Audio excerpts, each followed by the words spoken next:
Hola chicos, esta es la cuarta clase virtual que tenemos de patología. En esta clase de hoy vamos a ver un tema, que en realidad van a ser varios temas porque hoy vamos a empezar. Es un poco largo, pero vamos a tratar de entrar, hacer una entrada light, como se dice, porque por ahí se quejan de que es demasiado complicado de entender. Creo que no, es cuestión de analizar. Yo quiero que tengan en cuenta ese tipo de cosas, porque ya están en una etapa avanzada de la carrera y ya es tiempo que sepan no tan solo leer y aprenderse de memoria las cosas, o tratar de copiar lo que está ahí y pegar, copy y pega. No, es cuestión de leer, analizar, entender y sobre todo comprender lo que uno está leyendo. Y si tiene alguna duda, me consultan a mí o al doctor Google, que también pueden consultar. Y está la bibliografía también al respecto, que yo les cité en el primer día de clases con el programa. Y están bibliografías que pueden recurrir.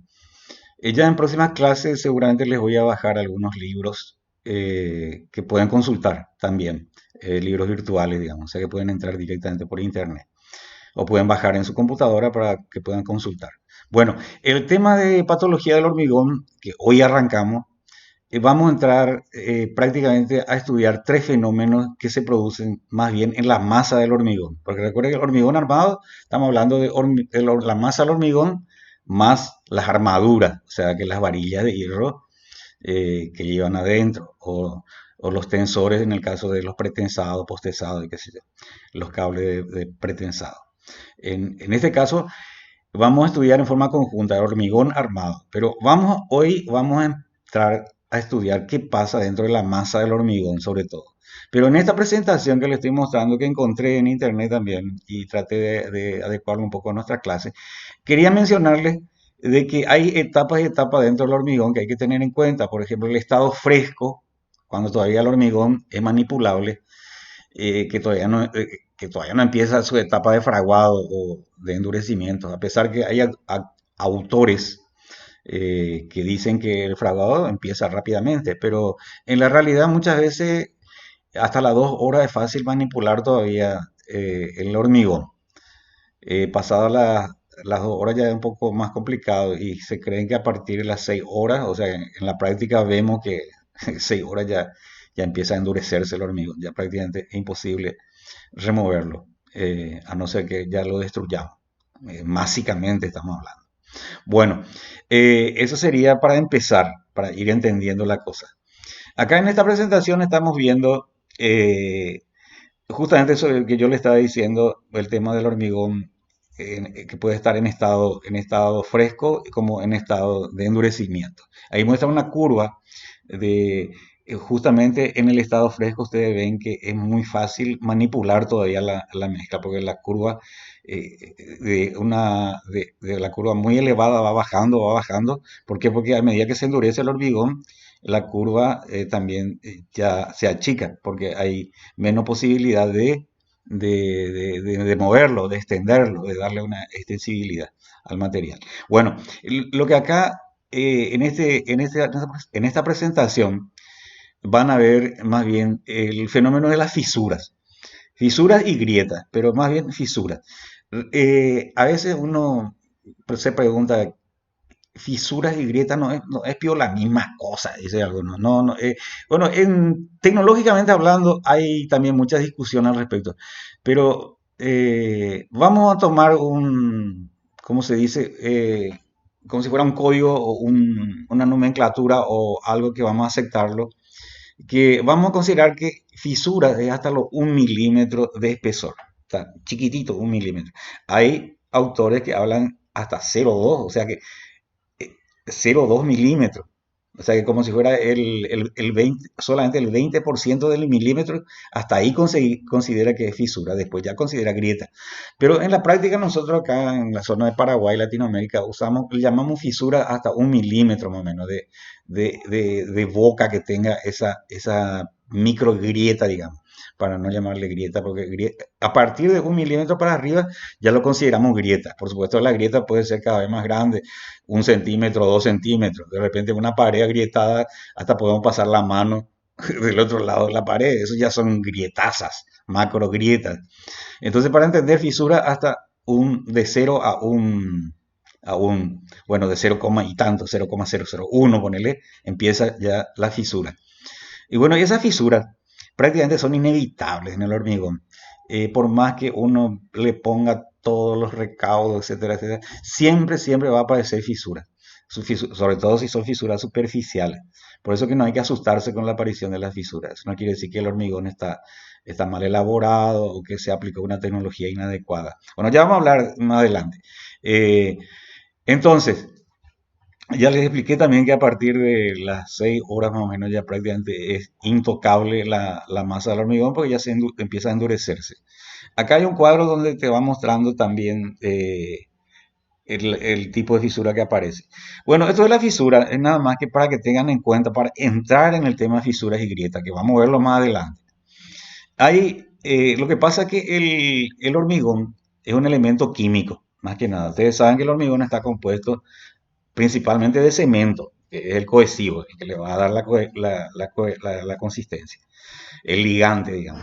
Después está la arena lavada en este caso, la piedra, o sea, piedra triturada, en algunos países le llaman grava, porque grava naturales, algunos tipo canto rodado y otros que son hechos en molienda, o sea, que en molino, en trituradora.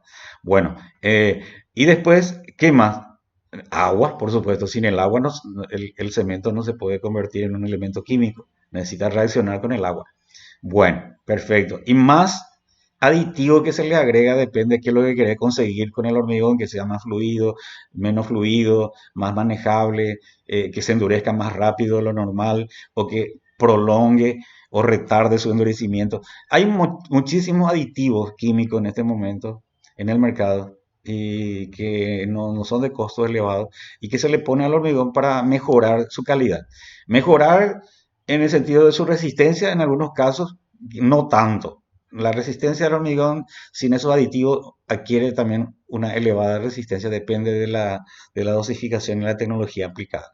Pero, pero esos aditivos lo que le da más bien es la trabajabilidad, trabajar mejor y que se comporte mejor para la temperatura, para una serie de factores que pueden influir en el medio ambiente y en la tecnología, por supuesto. Bueno, eso también vamos a tocar más adelante.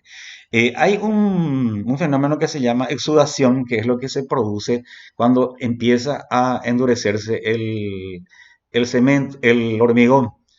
El hormigón, o sea, el cemento con el agua forman un gel cementicio que se llama que a medida que pasa el tiempo ese gel se va endureciendo y se produce una evaporación del agua excedente y hay una cierta cantidad de agua necesaria que necesita el cemento para producir el fenómeno químico de endurecimiento. Ese gel se va endureciendo y se va formando una masa súper resistente, que resiste muy bien a la compresión sobre todo.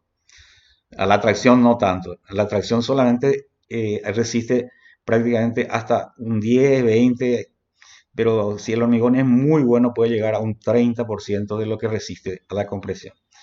Normalmente para tener en cuenta hasta 10% nomás, algunos dicen mejor es tener en cuenta ese 10% nada más que resista a la tracción, que es un número muy conservador, pero ese es lo que generalmente recomiendan la gente que trabaja en...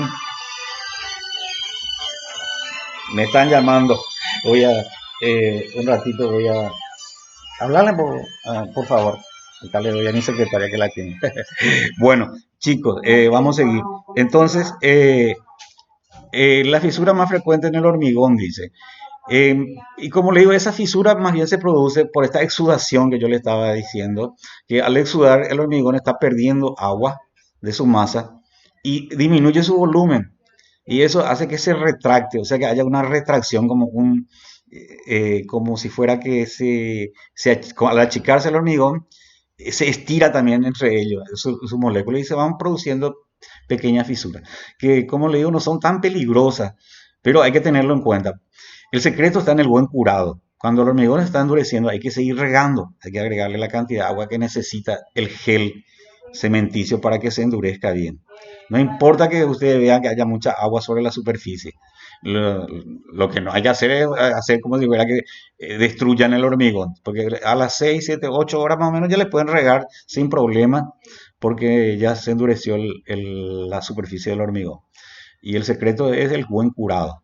Buen curado es el buen regado. Hay que regarlo por lo menos hasta los 7 días si es posible.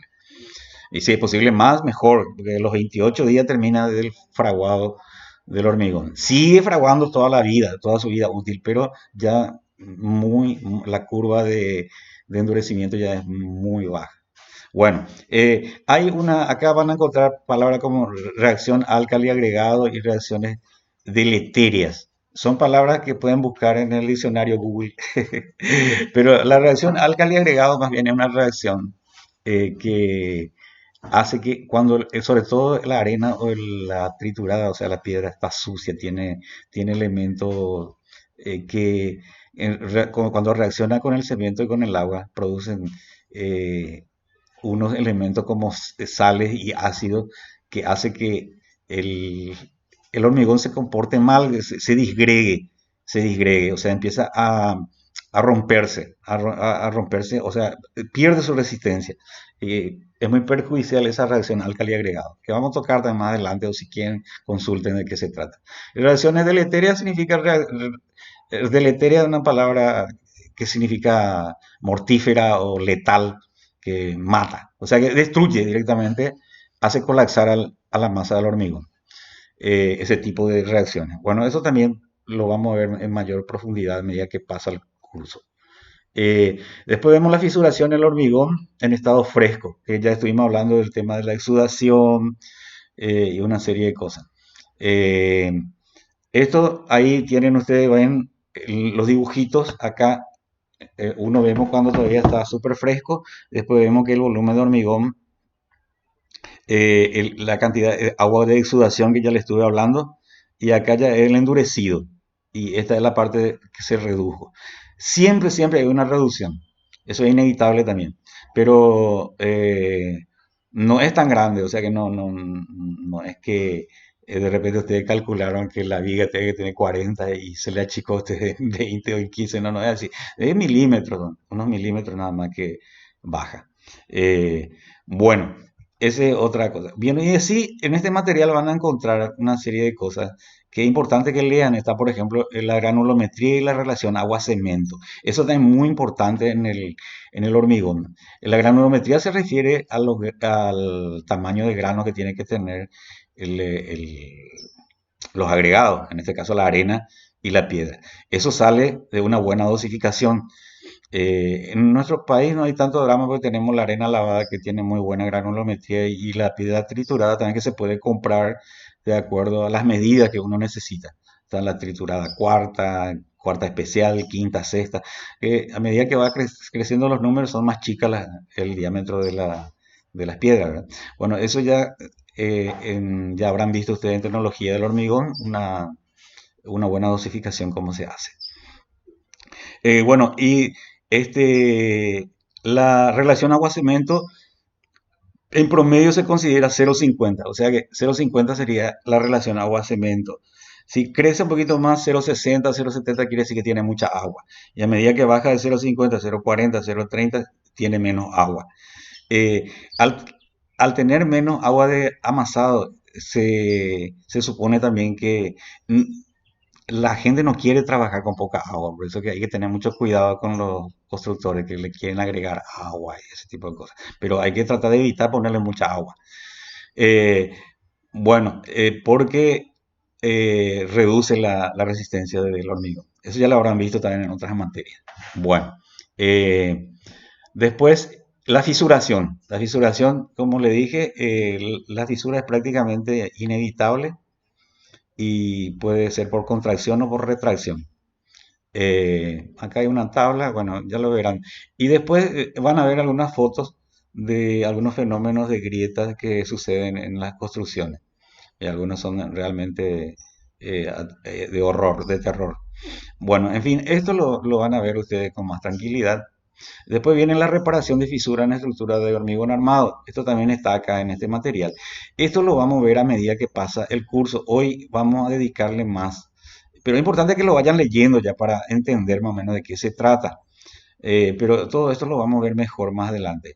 Pero, como le digo, yo quiero retenerme más bien en, en el tema que se llama, ya le voy a decir, que también forma parte de esta patología del hormigón, pero que es lo que se produce en la masa del hormigón. Vamos a hablar directamente del hormigón, no hormigón armado. Pero, por supuesto que, ¿para qué preparamos el hormigón? Para poder armarlo, porque el hormigón solo, bueno, sirve estructuralmente, salvo para alguna loseta o para algunos pisos, pavimentos, pero para una viga, una columna, una losa, ya necesitamos que tenga armadura, o sea, varillas de acero. Bueno, entonces, hay muchos fenómenos perjudiciales para la masa del hormigón, la masa en sí, pero que afecta también a la parte estructural del acero. Bueno, estos fenómenos, los más conocidos son el aluminosis, carbonatación y piritosis. Bueno, tiene nombre medio raro, pero se van a dar cuenta que no es tan complicado. Vamos a hablar primero de aluminosis. Aluminosis es un fenómeno que se produce, también se le llama fiebre del hormigón, porque hace que aumente la temperatura de la masa del hormigón. Eh, Se manifiesta generalmente en cualquier estructura. Acá habla de vigueta, forjado. Hay algunas palabras como forjado que significa losa. Es la losa la que conocemos. Como este es un resumen que yo les preparé de un material de un amigo de España. Entonces usan esas palabras forjadas. Pero es importante también que vayan conociendo porque en algunos países se usan eso. Y más todavía si ustedes participan de algún curso virtual en Europa, van a ver fácilmente la palabra forjado. Bueno, por eso es importante ya que, como le dije, traten ya de pensar de una manera profesional a las cosas. Cuando leen algo no entienden, recurran, busquen el diccionario, Google, al docente en este caso, me preguntan a mí. Bueno, eh, esta luminosis se produce más bien por un cemento que a lo mejor vino muy cargado con, con una parte que se llama aluminato cálcico, que le llaman cemento aluminoso. No siempre, la mayoría de los cementos sale, se hace control de calidad. Pero ¿qué pasa? Algunos días pues, falta personal o no se hizo un buen control de calidad en las fábricas. Entonces vienen esos cementos ya con problemas y viene a lo mejor cargado con cemento aluminoso. Y bueno, en este caso, algunos también le agregan esprofeso, ese aluminato, para que frague más rápido el cemento, el hormigón, para que se endurezca más rápido, porque le apuran el patrón, la empresa, qué sé yo. Pero eso hay que tratar de evitar, salvo que se necesite apurar los trámites, ¿verdad? Bueno, ese fenómeno que se llama aluminosis, producido por la alúmina presente dentro del cemento, hace que la estructura de la masa de hormigón, que en principio tenía una estructura una estructura hexagonal sería, piensen ustedes, una estructura cilíndrica. O sea que el cilindro sería que arriba es circular y después tiene el cuerpo redondo también hasta el piso.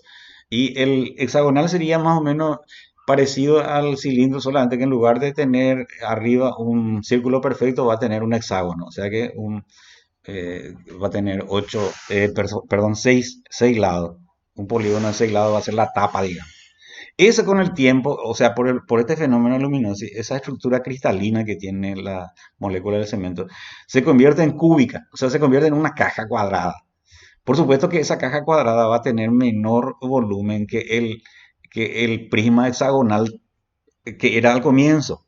Y al reducirse a esa cúbica, se produce, por más que se densifica el material, produce vacíos o produce poros en el medio. O sea que hay una parte de espacio que se pierde. Entonces, al haber mayor porosidad y más espacio, hace que también se pierda resistencia a la masa del hormigón. Al tener muchos poros y a no estar bien ligados los elementos entre sí, hace que se produzca ese fenómeno que se llama aluminosis. Bueno, más abajo van a tener ustedes la forma como se puede reparar el problema de aluminosis, que es bastante jodido, ¿verdad? Cuando se produce. Generalmente las viguetas, esta vigueta pretensada que venden para hacer las losas rápidas, hay que tener mucho cuidado que con el tiempo no se produzca luminosis. Y si se produce, hay que tratar de reparar lo más rápido posible para que no pierda su resistencia mecánica y se produzca un colapso o una deformación muy grande de la losa o de la misma vigueta. Todo un tema. Bueno, entonces este fenómeno de aluminosis ya entiende más o menos de cómo se trata. Y hay que tratar de, de evitar. Y para evitar es hacer pastones de pruebas y hacer, o sea, sacar probetas y ensayar. Ensayar a los 7 días, a los 14 días, cuánto resiste la compresión y ver qué sucede en el laboratorio, si se disgrega, si hay algún problema. Eso es para rechazar el cemento.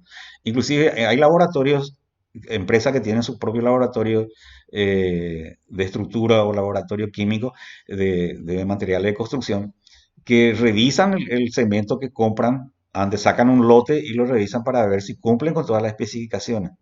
Bueno, en el caso de nosotros, ustedes cuando recién empiezan como arquitectos no van a andar con esas cosas, pero es importante tener que si se tratar de evitar comprar cemento de buena calidad y por un lado, y por otro lado, si llegan a tener el drama ese, tratar de solucionarlo lo antes posible. Más abajo van a ver la forma de reparar, de hacer reparaciones. Y bueno, después viene este mismo elemento también tiene lesiones en pilares de hormigón armado que vamos a dejar para las otras clases. Todo lo que es lesiones, pueden leer ya si quieren, porque es bastante interesante. Van a ver qué pasa en un pilar, en una viga, en una losa, etcétera, etcétera, y cuáles son los problemas y las causas que provocan esas roturas, esas grietas, esas fisuras, etcétera, etcétera. Acá habla y explica muy bien. Por eso yo ya le estoy entregando este material para que vayan leyendo. Total, el saber no ocupa lugar y cuando más saben ustedes van a ser mejores arquitectos o arquitectas. Así que lean, lean y cualquier duda pregunten. El otro fenómeno se llama carbonatación. Vamos a verlo más abajo. Está por acá. Como ustedes ven, acá hay muchas flechas de las vigas. Son cosas muy importantes que hay que ver. Acá está, donde dice patologías propias del hormigón.